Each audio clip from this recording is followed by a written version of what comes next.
ये बहुत सावधानी की बात है और जीवन में, सबके जीवन में एक बार ये प्रश्न खड़ा होगा। इसे सौभाग्य मत मान लेना, इसे प्रारब्ध मत मान लेना। प्रारब्ध से भोग का सानिध्य मिलता है, भोग क्रिया नहीं होती। भोग क्रिया अज्ञान से होती है। प्रारब्ध से सामग्री एकत्रित हो जाएगी, भोग का संयोग का वो सब प्रारब्ध रचना कर देगा, लेकिन क्रिया अज्ञान से होती है, क्रिया कामना से होती है। इसलिए कह रहे हैं, यदि राधा माधव के प्रेम रस में डूबने के मार्ग में उपासक चला तो उसके जीवन में एक बार ही सही पर ऐसा अवसर आएगा कि वो परस्पर विपरीत शरीर का भोग करने का प्रश्न माया खड़ा करेगी। आपको कह रहे हैं कि अगर नवयुवती है तो अपनी पुत्री जैसे होती है, ऐसे देखो, सुपुत्रीयति, अपनी पुत्री कितनी भी सुंदर जवान, ऐसा आता ही नहीं भाव में कि ये स्त्री है, आता ही नहीं है। जिनके आता है वो राक्षस ही हैं, मनुष्य तो है नहीं। नहीं तो घर में रहा जाता है, बड़ी बहन, परिवार के सदस्य, कहीं ऐसा आता है कि जवान बहन है तो जवान लड़की, ऐसा थोड़ी आता है। हंसते खेलते गले लगाते, कोई कहीं भाव ही नहीं रहता काम का। चाहे जवान पुत्री हो चाहे जवान बहन हो, कभी ऐसा घर में भाव, जिनके भाव आता वो राक्षस हृदय के हैं, मनुष्य हृदय के नहीं। वो राक्षस हृदय वाले, आसुर स्वभाव वाले हैं। नहीं, अपनी पुत्री अपनी बहन के समीप रहने पर कहीं ऐसे भाव थोड़ी आते। खूब खेलना कूदना हंसना बातचीत करना ये सब घर में होता रहता है, पर ये भाव थोड़ी आता है कि ये स्त्री है। नहीं, वो मेरी बहन, वहां कोई गुंजाइश ही नहीं काम भाव की। तो बोले सगी पुत्री की तरह सब पुत्रियां दिखाई दे, अपने से बड़ी हैं तो बिल्कुल मेरी जैसे जननी वैसे। मातृयत्य परांगनाम, जैसे अपनी अम्मा के पास, मां के पास बैठे तो क्या भाव बिगड़ेगा? कुछ नहीं बिगड़ेगा। कैसा भी जवान लड़का हो, मां अपने ऐसे हृदय से लगा के दुलार करती है, समझाती है, बुझाती है, डांटती है। वहां काम भाव आता है क्या? मां के गले लगने पर, बहन के गले लगने पर काम भाव आता है क्या? बेटी को हृदय से लगाने पे काम। जब साधारण सांसारिक पवित्र भाव में काम नहीं आता तो तुम तो परम पवित्र भगवान के भाव वाले हो, तुम्हारे अंदर कैसे काम परास्त कर सकता है? मातृयत्य परांगना, ये आएगा प्रश्न जीवन में। पुरुष है तो स्त्री के प्रति, स्त्री है तो पुरुष के प्रति। साधक बहुत सावधान रहे, माया प्रश्न करेगी। घूमते रहते हैं माया के पार्षद, घूमती रहती है माया की पार्षदी। बहुत सावधान, जाके संग कुमति मति उपजय करत भजन में भंग, तजोरे मन हरि विमुखन को संग। बहुत कीमती जीवन है, सिद्ध बात समझ लो, संकोच की बात नहीं। हरि को रिझाओगे तो वैकुंठ का द्वार, वृंदावन के दिव्य धाम का द्वार, साकेत द्वार, कैलाश धाम का द्वार खुलेगा। और जगत के शरीरधारी को रिझाओगे तो आखिरी द्वार वही है मलमूत्र का, और कुछ नहीं। हमारी बात मान लो, संकोच करने की बात नहीं है। हम वहीं से पैदा हुए हैं और वहीं की आसक्ति से फिर दुर्गति को प्राप्त होंगे। खुली बात है, देख लो, दो ही आकर्षण है, बढ़िया से बढ़िया खाने को मिले, भोगने को मिले। शिष्णोदर परायण शास्त्र कहता है, शिष्ण और उदर। उदर रसेंद्री से संबंधित है, शिष्ण जनेन्द्री से संबंधित है। बस जनेन्द्री और रसेंद्री के भोगों में पूरा दिव्य मानव जीवन बर्बाद। श्रीपाद कह रहे, यदि राधा मुरलीधर के प्रेम में मगन होना है, बहुत सावधान। ये मत समझो कि माया कब किस रूप में कहां प्रश्न करती है। वो जननी है, वो अपने बेटे को पुष्ट करने के लिए कोई भी प्रश्न कर सकती है, लेकिन अपनी दृष्टि। महाप्रभु चैतन्य देव रुदन कर रहे हैं, हा गोविंद हा कृष्ण। दो वेश्याएं पहुंचती, एक कहती कितना ये रुदन कर रहे हैं, बोले मेरी जैसी नहीं मिली होगी इसीलिए ना, अभी देखो इनका रुदन बंद करती। वो क्या जाने कि जो हरि के आशिक हैं उनको हरि माया आकर्षित नहीं कर सकती। भगवान का एक विशुद्ध प्रताप बल भक्तों की रक्षा करता रहता है। वो जाकर के विनोदास्पद बातें करने लगी। महाप्रभु चैतन्य देव ने कहा, मां बस करुणा कर दो, श्री कृष्ण मिल जाए। वो शब्द उनके हृदय में ऐसा चोट किया कि मैं इतनी नीच, ऐसे महापावन से ऐसी भावना की चरणों में गिर गई, मुझे क्षमा करो, क्या मेरा भी उद्धार हो सकता? कृष्ण कृष्ण कृष्ण। ऐसा नहीं कि किसी के जीवन में प्रश्न नहीं आता, प्रश्न आता है, पर जो ये भगवत कृपा से सावधान रहता है कि ये प्रश्न है, मुझे उत्तर देना है इसका। ऐसा नहीं कि प्रश्न के लपेटे में आकर के फिसल जाना है। प्रश्न है, उत्तर देना है, बहुत संभाल के उत्तर देना है। अपमान भी नहीं करना, क्योंकि ये वही आए हुए हैं जिनकी हम आराधना करते हैं। वो कुछ भी रूप, वो मोहिनी रूप भी तो धारण किए ना, वो कुछ भी रूप धारण कर सकते हैं। मेरे प्रीतम है तो बस उस समय प्रभु आप ही मेरी रक्षा करो, आप ही मुझे बचाओ। मातृयत्य परांगनाम, त्रुटि हो सकती है हमसे गलती हो सकती, कभी बलवान न बने, कभी पहलवान न बने इस विषय में। दैन्य और चरण छूना, यही दो बातों से बच सकते हो। चरण छू कि हे जगत जननी, हे अंबा, कभी आपके प्रति मेरा। जिन उर्वशी जी ने बड़े बड़ों की बुद्धि को मोहित कर लिया, अर्जुन जी की बुद्धि को क्यों नहीं मोहित किया? क्योंकि जाते ही सीधे प्रणाम किया अर्जुन जी ने। जे ही उर्वशी का प्रवेश हुआ, देखा सो पंचांग प्रणाम किया और कहा, माता स्वागत है, आप पधारिए। आग लग गई, मैं किस लिए आए और तुम मुझे क्या कह रहे हो? आज के बाद कभी माता शब्द उच्चारण मत करना। उन्होंने कहा, पुनः कहता हूं, कुंती माता से भी अधिक पूज्य मैं तुम्हें देखता हूं। कुछ नहीं बिगाड़ पाए उर्वशी जी, यहां तक कि साप तक दे दिया। पहली दृष्टि पड़ते ही या तो नव किशोरी जगदम्बा, लाडली जी की सहचरी, या मां, या अपना पवित्र भाव तुरंत आरोपित कीजिए। और स्त्री शरीर को लिखा है, भ्राता पिता पुत्र निज जैसे, मध्यम परपति देखै कैसे। भ्राता पिता पुत्र निज जैसे, बराबर का है तो सगा भाई। क्या सगा भाई को देखकर काम जागृत होता है? क्या अपने छोटे बेटे को देखकर काम जागृत होता है? क्या पिता को देखकर काम जागृत होता है? भ्राता पिता पुत्र निज जैसे। आवश्यकता पर बात करें, नहीं एकांत सेवन करें। बलवान इंद्रिय ग्रामो विद्वानम अपि कर्षति, शास्त्र आदेश करता है। पर उपासक को ये पक्का विश्वास कर लेना चाहिए कि मेरे जीवन में ये प्रश्न आएगा, आता है, आता रहेगा। अगर इससे निकल गए आगे तो यो राधा मुरलीधरांग कमल प्रेमैक मात्रियति। बहुत सावधानी की जरूरत है। देखो, कल वर्णन हुआ था साधना में भय और प्रलोभन, ये दो चीजें भेजी जाती हैं। इनसे जो पास भी भगवान ही करवाएंगे। ये सत्संग सुनने को भगवान ही तो संयोग बना रहे हैं, ये भगवान ही तो प्रेरित करके आपको सुनवा रहे हैं। इसलिए सावधान। ये प्रश्न है, आपके पास 1 करोड़ रुपया जमा किया और आपका मन हुआ कि अरे मैं फंस गया क्या, तो 1 करोड़ यमुना जी में फेंक दो, मुक्त हो गए। लेकिन एक बार जीवन में फिसल गए तो उसकी पूर्ति नहीं होने वाली। हम कह रहे हैं अरबों रुपया एकत्रित हुआ, मन में आया सब छोड़ के भाग गए, राधा राधा राधा राधा, जो जहां वहीं छोड़ दिया, कुछ नहीं फंसे। लेकिन एक बार फिसल गए काम में तो उसकी पूर्ति कैसे होगी? वो तो नहीं होगा। वो तो चित्त पे संस्कार बन गया और आपका संयम भ्रष्ट हो गया। एक बार बालू का बांध टूट जाए तो दोबारा बांध बांधना बहुत कठिन बात है। एक बार योगी भ्रष्ट हो जाए, दोबारा योगी अपने योग पे आना, भगवान के बल की बात है, दूसरी बात नहीं। जैसे बालू का बांध फूट जाए तो बांधना बड़ा कठिन है, ऐसे ये ब्रह्मचर्य, ये सतमार्ग, ये इंद्रिय निग्रह, ये बालू का बांध है, बहुत होश से।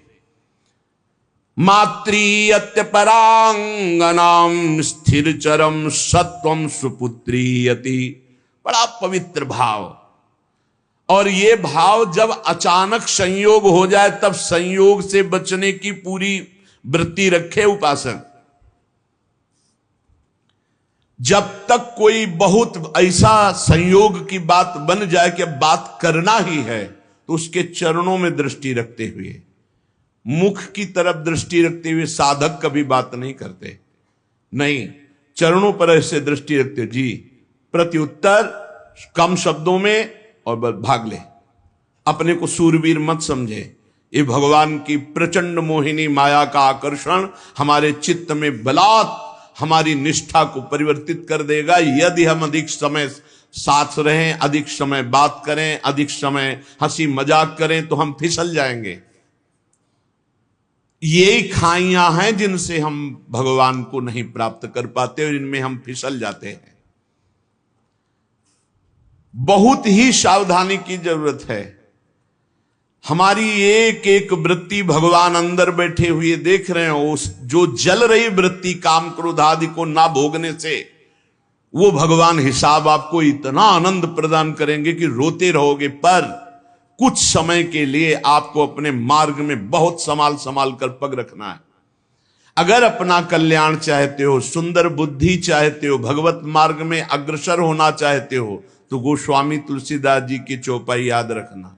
जो चाहे आपन कल्याणा, सुजस सुमति शुभ गति शुभ नाना, सो पर नारी लीलार गोसाई, तजौ चौथी के चंद की नाई। जैसे चौथ के चंद्रमा को देखने से कलंक लग ही जाता है, ऐसे ही जो पराई माता बहनों की तरफ ऐसी गंदी दृष्टि या बार बार मुख की तरफ देखना, तो हाव भाव आदि के द्वारा चित्त का आकर्षण होकर मलिन हो जाना स्वाभाविक है। जैसे चौथ के चंद्रमा को देखने से कलंक लगता है, ऐसे जो साधक अपना कल्याण चाहता है, सुमति चाहता है, शुभ गति चाहता है, उसे चाहिए कि चरणों की तरफ देखकर बात करे। ये जगत जननी जगदम्बा हैं, इनकी कृपा से हम परमार्थ पर विजय प्राप्त कर लेंगे। इनके प्रति हमें भोग्य बुद्धि, दोष बुद्धि, निकृष्ट बुद्धि का त्याग करना ही होगा, तब हम आगे बढ़ पाएंगे। गोत्रीयत्यति तर्जना दिशु महा, मित्रीयति द्वेषिषु। यदि हम भगवत मार्ग में चल रहे हैं, कोई हमारी निंदा करता है, तर्जना करता है, तो जैसे अपना भाई, अपना घर का, अपने गोत्र का, परिवार का कोई लड़ाई झगड़ा करे, तो ऐसा अरे घर का आदमी कोई बात नहीं, ऐसे टाल देते हैं, ऐसे भाव रख लेते हैं। या हम भाव रख लेते हैं भगवान के द्वारा विधान किया हुआ भेजा गया है, कोई हमारे प्रारब्ध का क्षय हो रहा है, और जो हमसे विद्वेषी उसे हम महामित्रवत भाव रखें। नहीं, हम में और संसारी पुरुष में क्या अंतर। करत जे अनुशहन निंदक तिन्हों पे अनुग्रह करो। अपने शरीर को जैसे हम प्यार करते हैं और दूसरे शरीर से हम उदासीन रहते हैं, ये संसारी पुरुष का लक्षण है। और भक्त अपने शरीर से उदासीन रहता है और दूसरे शरीरों के दुख को अपने शरीर जैसा मानता है। ये भाव होता है। अपने शरीर में कष्ट है कोई बात नहीं, लेकिन दूसरे के शरीर का थोड़ा भी कष्ट उसके हृदय में पीड़ा पहुंचा देगा। पूज्य श्री भाई जी हनुमान प्रसाद पोद्दार जी महाराज साधकों के लिए बहुत अमृतमय वचन लिखे हैं। भगवान को प्राप्त करना है तो तीव्र अभिलाषा जागृत करो। नाम जप से, सत्संग से, सदाचरण से, दूसरों की सेवा से, पवित्र शरीर, पवित्र मन, पवित्र विचार, पवित्र वाणी, तो परम पवित्र सच्चिदानंद भगवान की प्राप्ति की अभिलाषा साधु संग से निश्चित जागृत हो जाएगी। अन्य कामना जब उत्पन्न हो जाती है, तब भगवान की प्राप्ति की अभिलाषा नहीं हो सकती। भगवान ने कहा स्वयं कि जिसका चित्त भोगों ने अपहृत कर लिया है, जो भोगों में लगा हुआ है, जो भोग सामग्री संग्रह करता है, ऐसा व्यक्ति कभी निश्चय ही नहीं कर सकता कि मुझे भगवत प्राप्ति करनी है। भोगैश्वर्य प्रसक्ता नाम तया प्रहृत्य चेतसाम व्यवसायत्मिका बुद्धि समाधो न विधीयते। वो कभी भगवान की प्राप्ति की इच्छा ही नहीं कर सकता है। इच्छा ही नहीं होगी ऐसी बात नहीं। अगर साधु संग हो तो वो भोग आदि का त्याग करके भगवत प्राप्ति की इच्छा जागृत कर सकता है, पर जब तक भोगों में लगा रहेगा तब तक भगवत प्राप्ति की इच्छा ही नहीं होगी। अन्य कामना वाला भगवत प्राप्ति की इच्छा नहीं रखता। अनन्य कामना जिसकी है श्री भगवान से, उसके हृदय में इच्छा जागृत होती है, अब मुझे भगवत प्राप्ति करना है।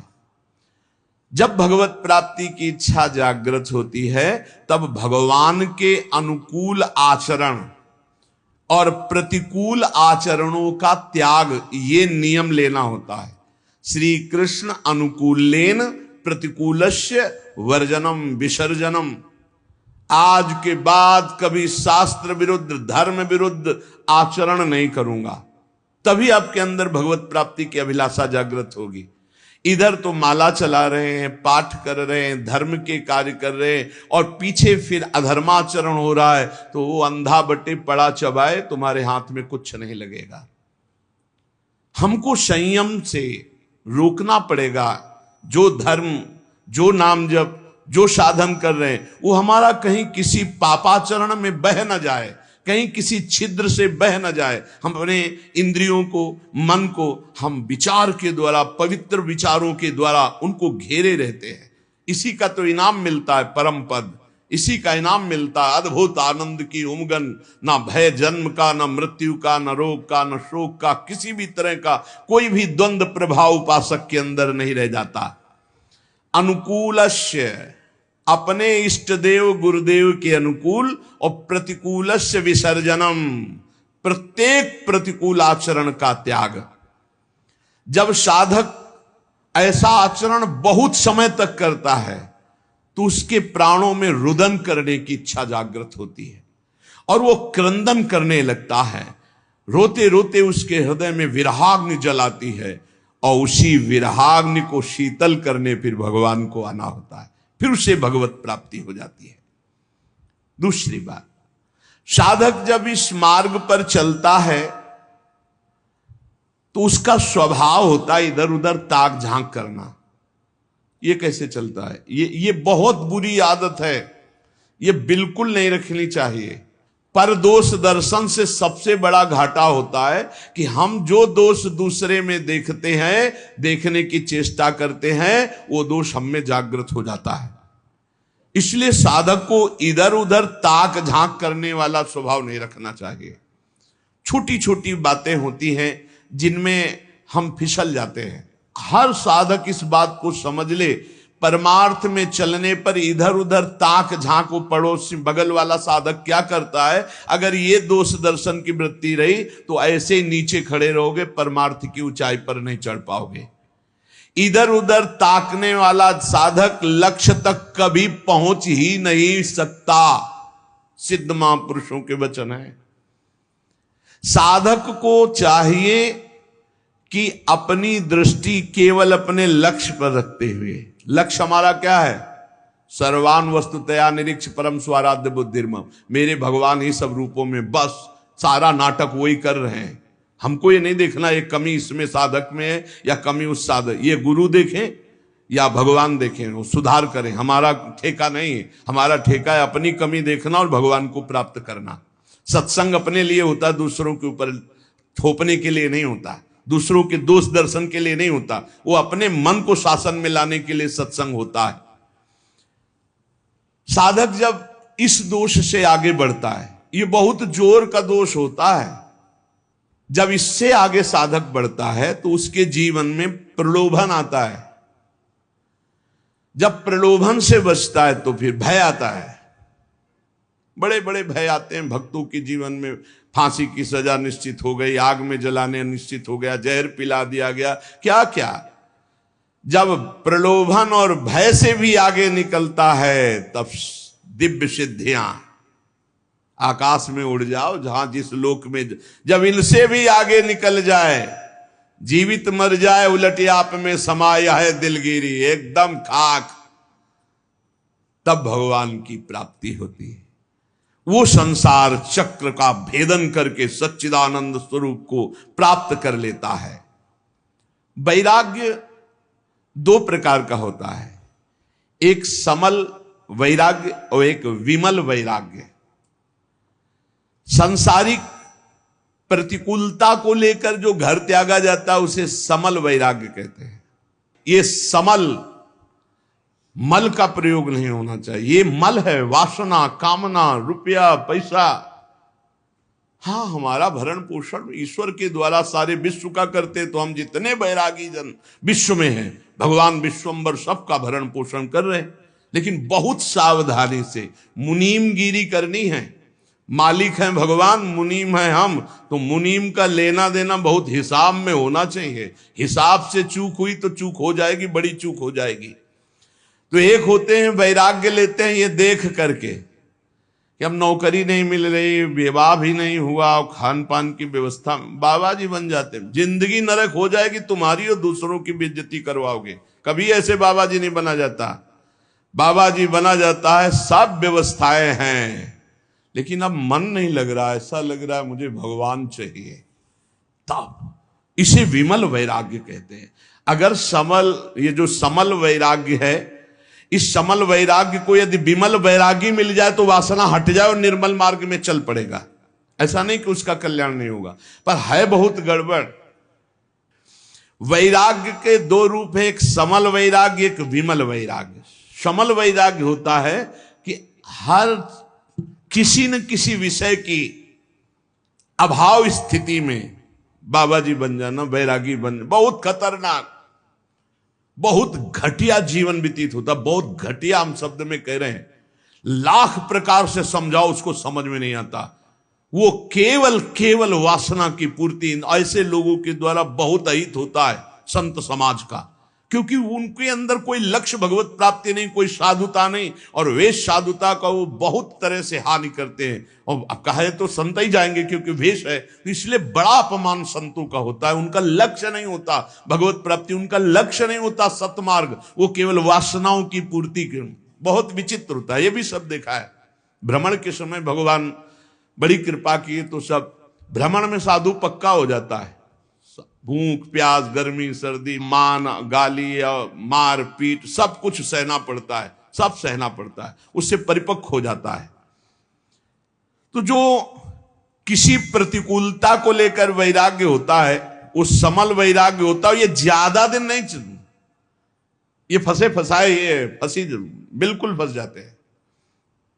मन जो है ये जब भगवान के लिए व्याकुल हो तब घर छोड़ना चाहिए।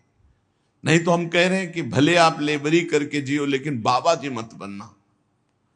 बाबा जी बनने के लिए एक केवल बात है, अब मुझे भगवान चाहिए। अब आपको कोई परास्त नहीं कर सकता त्रिभुवन में। ये बस बात तुम्हारे अंदर बैठ जाए, आप समझो केवल 2 वर्ष गुरुदेव भगवान 13, 14, 15 और इसके बाद पधार गए। अब पूरा जीवन अनाथ हो गया। अब हम किसके सहारे चले, कैसे चले? अब एक भारी विपत्ति, भारी अव्यवस्था कि हम पुत्र की तरह जिनकी गोद में बैठकर चल रहे थे वो तो अंतर्ध्यान हो गए। अब हमको कौन संभाले? उस समय श्री भगवान का जो तेज हमारे साथ था, हम आपको बताया जब हमारी समस्या आती थी तो संत और आकाश ये 2 का सानिध्य हो जाता था। एकदम एक दिन 3 बजे सुबह तड़के नहा के से आकाश की तरफ कहा, गुरुदेव भगवान अभी तक तो हम निश्चिंत थे आपके बल पर, अब तो मुझे मार्ग भी पता नहीं कैसे चलना है। पूरा जीवन है, कोई साथी नहीं, किसी पर भरोसा नहीं। हमारा शुरू से किसी पर भरोसा नहीं था। भगवत प्रेरणा से, भगवत कृपा से एक हमारे दिमाग में बैठ गया था कि भगवान के सिवा, गुरुदेव के सिवा इस संसार में कोई सतमार्ग में नहीं चला सकता और गिराने वाला हो सकता है। इसलिए कभी हम किसी की सलाह नहीं मानी, कभी हम किसी से प्रश्न नहीं किया, कभी हम किसी की बात सुनने की चेष्टा नहीं की। जो बात गुरु जी ने कही थी उसी को घुमा घुमा करके बार बार उसी पे चलने की चेष्टा की। प्रेरणा आई, उतर जाओ गंगा के तीर पर और कभी किसी एक आश्रम में मत रुकना, बस भ्रमण करो। बस तुरंत मन में आया, बस सफेपुर घाट से कूद पड़े गंगा किनारे, एक गीता पूरा फिर और यहां तक वही सच्चिदानंद परम तत्व घुमान। अगर थोड़ा भी कुछ राग लेकर घर से निकलोगे तो फंस जाओगे। आश्रम व्यवस्था कई जगह भ्रमण में ऐसे प्रलोभन आएगी, यहाँ के महंत बन जाओ, अब ऐसे यहाँ। जब तक भगवत प्राप्ति नहीं तो राम काज की नहीं बिनु मोहि कहां विश्राम। समल वैराग्य, इस प्रायः देखना चाहिए साधक को कि कोई वासना लेकर आए तो फटाफट उसका ऑपरेशन कर डालो गुरुजनों के सानिध्य में, सत्संग में, नहीं तो ये वासना कहीं ना कहीं फंसाकर चौपट कर देगी। किसी सांसारिक प्रतिकूलता को देख करके अनुकूलता पाने के लिए तो बाबा जी नहीं बन गया कोई, या अनुकूलता पाने के लिए वैराग्य का नाटक तो नहीं कर रहा। ये बहुत हानिकारक है, परमार्थ में आगे नहीं बढ़ने देगा। विमल वैराग्य जिसमें विषयासक्ति है पर वो विषयासक्ति को मिटाना चाहता है, वो तृष्णा रहित होना चाहता है, वो भगवत प्राप्ति करना चाहता है, वो कहीं भी विश्राम नहीं मानना चाहता, केवल भगवान की प्राप्ति। वो सूरवीर, ये महान योद्धा सातरत्य सातरत्य सा लोकांतरत पार कर देगा, जीवन पार कर देगा, कोई नहीं इसे परास्त कर सकता। दुख दोष ये मिटाने के लिए हम भगवत मार्ग में आते हैं। देखिए, दुख दोष मिटाने के लिए हम भगवत मार्ग में आते हैं। जो उपासक भोगों का रागी होगा, सुख सुविधाएं हर्षित, ठाकुर को देखकर हर्षित होने का कब तुम्हारा भाव आएगा? मन अति हर्ष जनावनते ही आज देखी हो परम से। अरे विश्व की हर संपत्ति चरणों में फेंक दी जाए तो भी ऐसे, उधर देखने की इच्छा न हो। सुरपति नरपति लोकपति जिनके भावे घास रहे, परम आनंद में तज सबई गए। सच्चिदानंद का आशिक और छोटी मोटी वस्तुओं में हर्षित हो जाए, ऐसा बुरा लगना चाहिए संसार के पद प्रतिष्ठा भोग सामग्री। जैसे तुम्हें कई अरब रुपया का संकल्प बनाया, तुम्हें 5 का नोट दिया जाए, ये ले 5 का, तो कैसा लगेगा? मानो थप्पड़ मारा। ऐसे अखिल कोटि ब्रह्मांड नायक चाहिए तो लोक परलोक के भोग तुम्हें विश्वत लगने चाहिए। ब्रह्मादिक के भोग सब विषम लागत ताई, नारायण ब्रज चंद की लगन लगी, कहीं राजी हो जाए। हे साधक सावधान, कहीं राजी नहीं। अपने को हर समय कसौटी में कसते रहो, कोई जान न पावे। सब सुविधा होने पर आप अपने को कसौटी में कसो। तुम शरीर नहीं हो, तुम मन नहीं हो, तुम इंद्री नहीं हो। कभी कभी पूरा दिन भूखे रह गए, कोई जान न पाया। और दिनचर्या में फर्क नहीं पड़ना चाहिए। दिनचर्या में फर्क पड़े तो तुम साधु नहीं। दिनचर्या में फर्क न पड़े और अपने आप को कभी ऐसे कभी ऐसे, और खूब भजन परायण। और जब एक समाहित चित्त हो गया, भजन से चित्त नहीं हटता, तो ये सब खत्म हो जाता है। फिर तो जो जैसे प्रभु रखे, जोई जोई प्यारो करे सोई मोई भावे। पहले कसौटी में कसना चाहिए अपने आप को।